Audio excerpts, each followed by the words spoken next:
Hello, hello, welcome back to Creating Hanley. My name is Kimberly at Creating Hanley, and in today's video, we're gonna make this quad. However, I'm doing a review of these nippers, actually. These are called, they're from Fiskars, and I sliced open the package. Spring Action Blades. That's these from Fiskars. I am doing a review on this because for years, I've been using these little scissors, and they drive me nuts. Sometimes my fingers, go through them like this, and I'm like, I can't get them. I keep them down here underneath my acrylic tabletop here, and I keep these, so I have these big scissors and these little scissors, and every time I, try to cut, sometimes I'm, cutting, like this, or, weird things. So, I bought these at the Joann Fabrics going out of business sale. It's taken me, so I started quilting in 2020. And this is now 2025. So it's taking me this long. And I have watched many quilters in many different videos over the years use these nippers. And I was like, wow, those look like weird scissors. And they kind of are weird scissors, right? But they're called Spring Action Blades.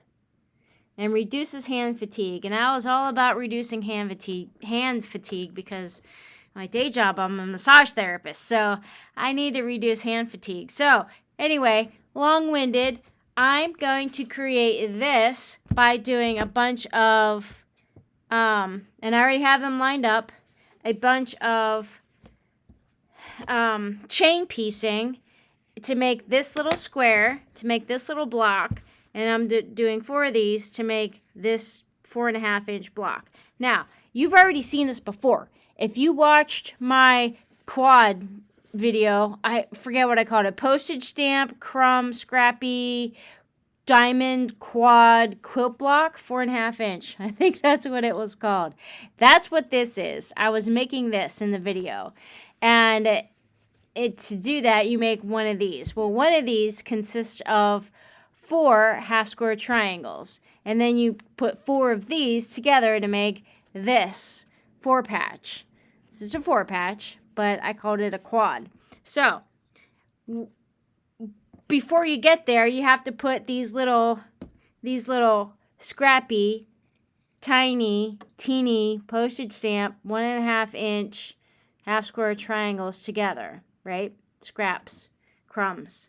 So we're doing that in this video, but I want to show you how to take advantage of these nippers. So now that I just took this apart, yeah.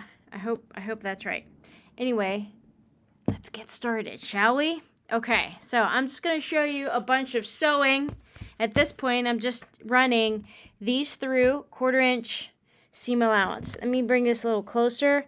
And really what we want is the the nipper action at the back. All right, so I'm going to put that right there. There. Put that right there. Okay, so let's just run these through 1/4-inch seam allowance. Oh, I can speed that up a little bit. And just run them all through.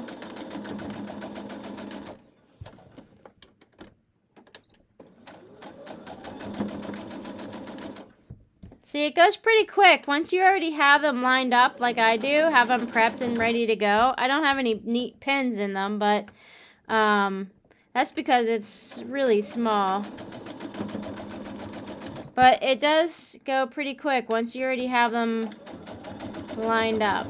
So, okay, so now you can see this is a chain. This is why it's called chain piecing, because it makes this chain.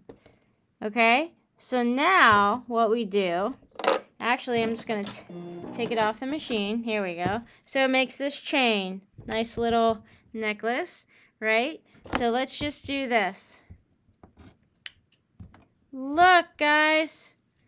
It goes ding. Here, let's start at the bottom.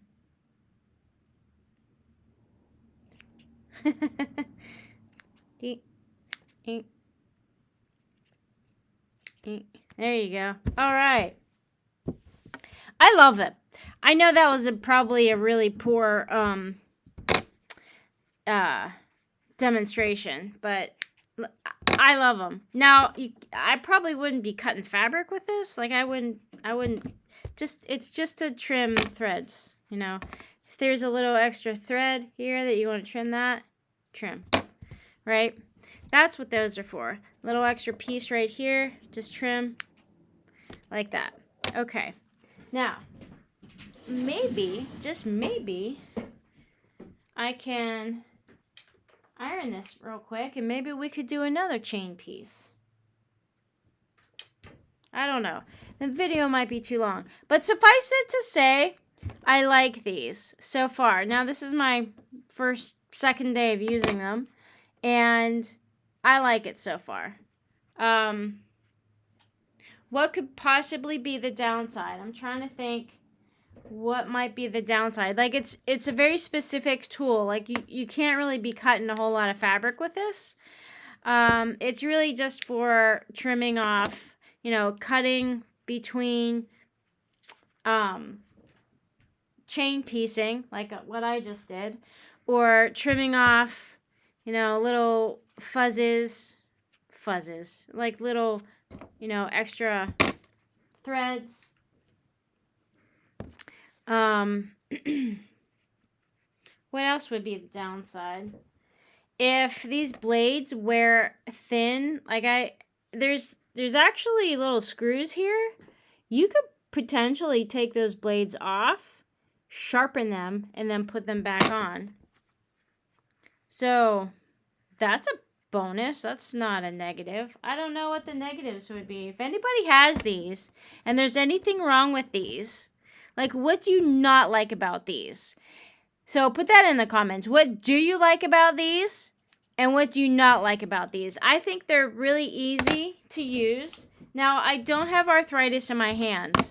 So the pressure on this is a little bit. Like, you can see my wrist is moving here. Like, you can see it's, you know, it's supposed to. I mean, all the tendons are working as they should.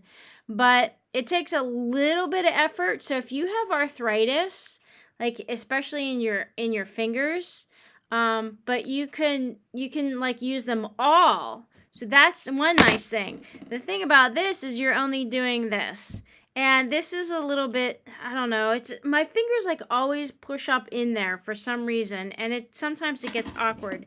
This is just really big to do like little teeny tiny work.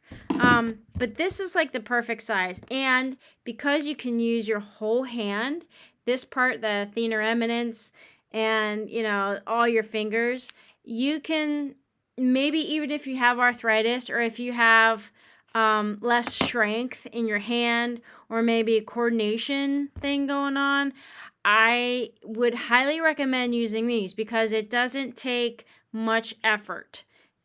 But you can't, so also it's just plastic. You can't adjust. I almost thought this was, you can't adjust the tension. It is what it is, right? Yeah. So there's no spring in here. So if you look, it's just all plastic. It's just molded plastic. So I think maybe over time this could potentially crack or split or break or something over time. But I foresee that not happening for a really long time. Although you can tell that it was manufactured, you could tell this was probably just folded. Like it was a straight plastic, and then they heated this up somehow in manufacturing. They heated this. They probably heated it over a rod heat, and then they bent it and then cooled it again. I don't know. That's what I think. But does it really matter to you? I don't know. But these ends are sharp, so just be careful. And the blades are sharp when they're brand new. So that's my take on this so far. I've only had it, you know, I've only been using it a couple times. But I like it so far. So let's see, you know, let's do a couple more half square triangles and see what we can come up with here. So let's do something like this. This is not how I originally had it, but that's okay. That works good enough for me. Okay, so let's put these together, and you can nest the seams and run this through. Oh no, I lost the thread. Anyway, the top thread came out of the needle. Anyway, when you open this up, there's your your diamond. That's your diamond. And then you put all 4 of these. So you do that 4 times. 4 times. You put those 4 squares together, and then you get this. But the point of the video was really for this. So anyway, have fun making whatever you're making. And if you don't have one of these, if you can't try it out, I say it's worth the money. If you can find it on sale, even better. And if you have a Joann Fabrics around you, now I think there's only like 1 or 2 of these left on the shelf. And that's partly why I bought it, because there was very few. There were very few scissors left. There were very few rotary cutters. All of the rotary blades were completely gone. And so I thought, you know what? It's on sale. I'm going to buy it. So I like it. So that's my review. I like it. If you have the money to spring for one, go for it. I recommend it. All right, you guys. I'll see you in the next video. Bye for now. Happy cutting.